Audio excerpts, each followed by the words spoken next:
কে চোর তা বাড়ির দিকে তাকালে বুঝতে পারবেন। আমার মনে হয় তাদের কুকুর বিড়ালের নামেও অ্যাকাউন্ট আছে, ব্যাংকে টাকাও আছে। একটা পরিবারের সকলেই দুর্নীতিগ্রস্ত, সবার নামেই কোনো না কোনো কমপ্লেন। সেই নিয়ে নিজেদের মধ্যে মারামারি, ইনকাম করার জন্য সবাই রাজনীতিতে এসেছে। নাম না করে রাজ্যের শাসক দলের নেতাকে আক্রমণ শানালেন দিলীপ ঘোষ। তিনি ঠিক কি বলেছেন এক ঝলকে আপনাদের শোনাই। প্রথমে শুনুন।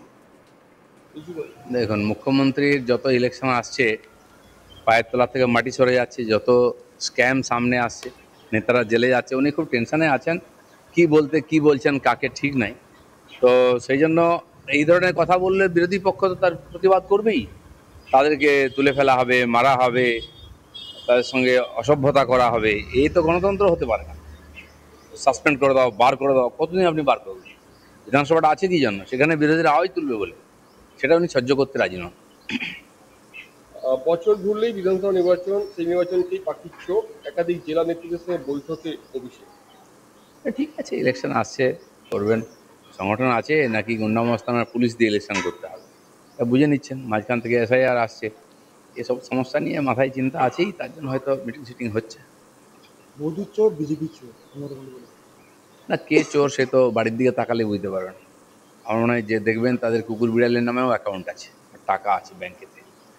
যার সব পরিবারের সবাই, একটা পরিবারের সবাই ভ্রষ্টাচারী, সবার নামে কোনো না কোনো কমপ্লেন, সেই নিয়ে নিজেদের মধ্যে মারপিট। সবাই রাজনীতিতে এসেছে ইনকাম করার জন্য। তো পুরো পরিবার যেখানে ভ্রষ্ট, তারা অন্যের দিকে কী করে আঙুল তোলে? স্লোগান দিলে কি লোক মেনে নেবে নাকি? বৃহস্পতিবার বিধানসভার ভিতরে মুখ্যমন্ত্রী বিজেপি বিধায়কদের দিকে আঙুল তুলে বলেন মোদি চোর, বিজেপি চোর, এবং সেই নিয়ে চর্চাও শুরু হয়। যদিও পর মুহূর্তেই তিনি এই প্রসঙ্গও বলেন যে তিনি মোদিকে চোর বলেননি, আপনারাই চোর বলছেন। বিজেপি বিধায়কদের উদ্দেশ্যে এই বার্তা দিতে দেখা যায় মমতা বন্দ্যোপাধ্যায়কে। কিন্তু যখন তিনি মোদি চোর, বিজেপি চোর বলছেন, সেই ভিডিওটাও আছে আজ তাক বাংলার হাতে, দেখুন। মোদি চোর, মোদি চোর, মোদি চোর, বিজেপি চোর, মোদি চোর, বিজেপি চোর, মোদি চোর, বিজেপি চোর, মোদি চোর, বিজেপি চোর, মোদি চোর, বিজেপি চোর, সবাই সমান না। মোদি চোর, মোদি চোর, মোদি চোর, বিজেপি চোর, মোদি চোর, বিজেপি চোর, মোদি চোর, বিজেপি চোর, মোদি চোর, বিজেপি চোর, মোদি চোর, বিজেপি চোর, সবাই সমান না। মোদি চোর, মোদি চোর, মোদি চোর, বিজেপি চোর, মোদি চোর, বিজেপি চোর, মোদি চোর। এই ঘটনার পরিপ্রেক্ষিতে পাল্টা দিতে ছাড়েননি দিলীপ ঘোষ। শুক্রবার নিউ টাউনে ইকো পার্কে প্রাতঃভ্রমণে যান বিজেপি নেতা দিলীপ ঘোষ। তিনি সাংবাদিকদের মুখোমুখি হয়ে বলেন, কে চোর তা বাড়ির দিকে তাকালে বুঝতে পারবেন। আমার মনে হয় তাদের কুকুর বিড়ালের নামেও অ্যাকাউন্ট আছে, ব্যাংকে টাকাও আছে। একটা পরিবারের সকলেই দুর্নীতিগ্রস্ত, সবার নামেই কোনো না কোনো কমপ্লেন। সেই নিয়ে নিজেদের মধ্যে মারামারি, ইনকাম করার জন্য সবাই রাজনীতিতে এসেছে। গোটা পরিবার যেখানে দুর্নীতিগ্রস্ত, তারা অন্যের দিকে কি করে আঙুল তোলে? স্লোগান দিলে লোক মেনে নেবে? প্রশ্ন দিলীপ ঘোষের, শুনুন। দেখুন, মুখ্যমন্ত্রীর যত ইলেকশন আসছে পায়ের তলা থেকে মাটি সরে যাচ্ছে, যত স্ক্যাম সামনে আসছে, নেতারা জেলে যাচ্ছে, উনি খুব টেনশনে আছেন। কি বলতে কি বলছেন কাকে ঠিক নাই। তো সেই জন্য এই ধরনের কথা বললে বিরোধী পক্ষ তো তার প্রতিবাদ করবেই। তাদেরকে তুলে ফেলা হবে, মারা হবে, তাদের সঙ্গে অসভ্যতা করা হবে। এই তো গণতন্ত্র হতে পারে না। সাসপেন্ড করে দাও, বার করে দাও, কতদিন আপনি বার করবেন? বিধানসভাটা আছে কি জন্য? সেখানে বিরোধীরা আওয়াজ তুলবে বলে, সেটা উনি সহ্য করতে রাজি নন। বছর ঘুরলেই বিধানসভা নির্বাচন, সেই নির্বাচনকেই পাখির চোখ, একাধিক জেলা নেতৃত্বের সঙ্গে বৈঠকে অভিষেক। ঠিক আছে, ইলেকশন আসছে, করবেন। সংগঠন আছে নাকি গুন্ডামস্তান পুলিশ দিয়ে ইলেকশন করতে হবে, বুঝে নিচ্ছেন। মাঝখান থেকে এসআইআর আসছে, এসব সমস্যা নিয়ে মাথায় চিন্তা আছেই, তার জন্য হয়তো মিটিং সিটিং হচ্ছে। মোদি চোর, বিজেপি চোর, না, কে চোর সে তো বাড়ির দিকে তাকালে বুঝতে পারবেন। আমার মনে হয় যে দেখবেন তাদের কুকুর বিড়ালের নামেও অ্যাকাউন্ট আছে, টাকা আছে ব্যাংকেতে। যার সব পরিবারের সবাই, একটা পরিবারের সবাই ভ্রষ্টাচারী, সবার নামে কোনো না কোনো কমপ্লেন, সেই নিয়ে নিজেদের মধ্যে মারপিট। সবাই রাজনীতিতে এসেছে ইনকাম করার জন্য। তো পুরো পরিবার যেখানে ভ্রষ্ট, তারা অন্যের দিকে কী করে আঙুল তোলে? স্লোগান দিলে কি লোক মেনে নেবে নাকি? তিনি একই সঙ্গে বলেন, ইলেকশন যত কাছে আসছে মুখ্যমন্ত্রীর পায়ের তলা থেকে ততই মাটি সরে যাচ্ছে। যত স্ক্যাম সামনে আসছে, নেতারা জেলে যাচ্ছেন, তাতে করে উনি খুবই টেনশনে আছেন। কাকে কি বলতে কি বলে ফেলছেন ঠিক নেই। উল্টোপাল্টা কথা বললে তো বিরোধী পক্ষ প্রতিবাদ করবেই। বলছেন সাসপেন্ড করে দাও, বার করে দাও, কিন্তু কত সাসপেন্ড করবেন? কি বলছেন দিলীপ ঘোষ এ বিষয়ে শুনুন। দেখুন, মুখ্যমন্ত্রীর যত ইলেকশন আসছে পায়ের তলা থেকে মাটি সরে যাচ্ছে, যত স্ক্যাম সামনে আসছে, নেতারা জেলে যাচ্ছে, উনি খুব টেনশনে আছেন। কি বলতে কি বলছেন কাকে ঠিক নাই। তো সেই জন্য এই ধরনের কথা বললে বিরোধী পক্ষ তো তার প্রতিবাদ করবেই। তাদেরকে তুলে ফেলা হবে, মারা হবে, তাদের সঙ্গে অসভ্যতা করা হবে। এই তো গণতন্ত্র হতে পারে না। সাসপেন্ড করে দাও, বার করে দাও, কতদিন আপনি বার করবেন? বিধানসভাটা আছে কি জন্য? সেখানে বিরোধীরা আওয়াজ তুলবে বলে, সেটা উনি সহ্য করতে রাজি নন। বছর ঘুরলেই বিধানসভা নির্বাচন, সেই নির্বাচনকেই পাখির চোখ, একাধিক জেলা নেতৃত্বের সঙ্গে বৈঠকে অভিষেক। ঠিক আছে, ইলেকশন আসছে, করবেন। সংগঠন আছে নাকি গুন্ডামস্তানার পুলিশ দিয়ে ইলেকশন করতে হবে, তা বুঝে নিচ্ছেন। মাঝখান থেকে এসআইআর আসছে, এসব সমস্যা নিয়ে মাথায় চিন্তা আছেই, তার জন্য হয়তো মিটিং সিটিং হচ্ছে।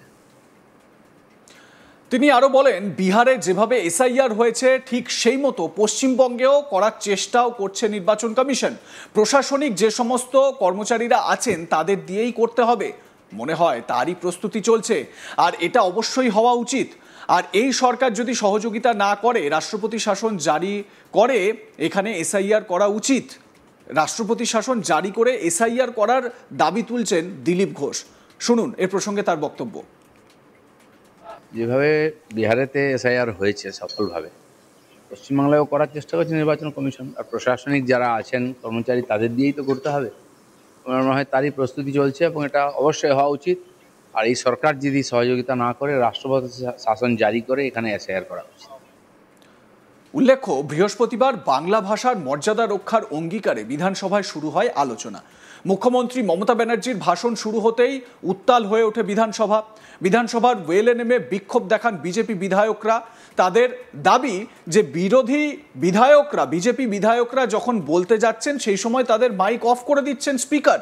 মুখ্যমন্ত্রী যখন বলছেন বা মুখ্যমন্ত্রী যখন এলেন তখন স্পিকার তার মাইক অন করে দিলেন। এবার বলা হয় যে বিজেপি বিধায়কদের দিকে তেড়ে যান তৃণমূল বিধায়করা, পাল্টা তাদের দিকে তেড়ে যান কয়েকজন তৃণমূল বিধায়ক। এই সময় বিজেপি বিধায়ক বিধানসভার নিরাপত্তা রক্ষীদের মধ্যে হাতাহাতির ঘটনা হয়। বিজেপি বিধায়কদের টেনে হিঁচড়ে বাইরে বের করার চেষ্টা করেন মার্শালরা। এদিন বক্তব্যের মাঝেই মমতা বলেন, আর নেই দরকার মোদির সরকার, মানুষ আপনাদের গদিচ্যুত করবে। বিজেপির বিধায়কদের ধিক্কার জানাই। ভিন রাজ্যে বাঙালিদের উপরে হেনস্থা নিয়ে বিধানসভায় বিশেষ অধিবেশন ডাকা হয়েছিল বৃহস্পতিবার। এই অধিবেশন শুরু হতে না হতেই উত্তপ্ত হয়ে ওঠে বিধানসভা। মুখ্যমন্ত্রী বক্তব্য রাখতে উঠতেই বিক্ষোভ দেখাতে শুরু করেন বিজেপি বিধায়করা। স্পিকার বিমান বন্দ্যোপাধ্যায় বারবার সকলকে শৃঙ্খলা বজায় রাখার আবেদন করেন। তা সত্ত্বেও বিজেপি বিধায়করা ওয়েলে নেমে বিক্ষোভ দেখাতে শুরু করেন। আসন ছেড়ে উঠে পড়েন মুখ্যমন্ত্রী, পরিস্থিতি সামাল দেওয়ার চেষ্টা করেন। সেই ভিডিও এই মুহূর্তে দেখছেন আপনারা। বিধায়কদের বিধানসভা কক্ষের বাইরে বের করে দেওয়ার জন্য মার্শালকে নির্দেশ দেন স্পিকার। বিজেপি বিধায়ক শঙ্কর ঘোষকে বের করে দেওয়ার সময় তিনি গুরুতর চোট পান, হাসপাতালে ভর্তি হতে হয় তাকে। এই ঘটনার পর বিজেপি বিধায়কদের বিরুদ্ধে সরব হন তৃণমূল নেতা কুণাল ঘোষ। তিনি ঠিক কি বলেছেন এ প্রসঙ্গে শুনুন। দেখুন, এটা সম্পূর্ণ বিধানসভার বিষয়, আলাদা করে কিছু বলতে চাইনি। তার কারণ সেখানে মাননীয় মুখ্যমন্ত্রী এবং দলের সিনিয়র নেতৃত্ব তারা বলেছেন। কিন্তু আজকে বিধানসভায় প্রমাণ হয়ে গেল যে বাংলা ভাষা এবং ভারতীয় বাঙালি, বাংলা যারা কথা বলি এবং বাঙালি, তাদের প্রতি বিজেপির যে একটি প্রতিশোধ স্পৃহা, অপমানজনক আচরণের প্রবণতা। লাইক কমেন্ট শেয়ার করতে ভুলবেন না। দেখতে থাকুন আজ তাক বাংলা। সাবস্ক্রাইব করুন আমাদের ইউটিউব চ্যানেলটি, বেল আইকন প্রেস করুন নোটিফিকেশন পেতে।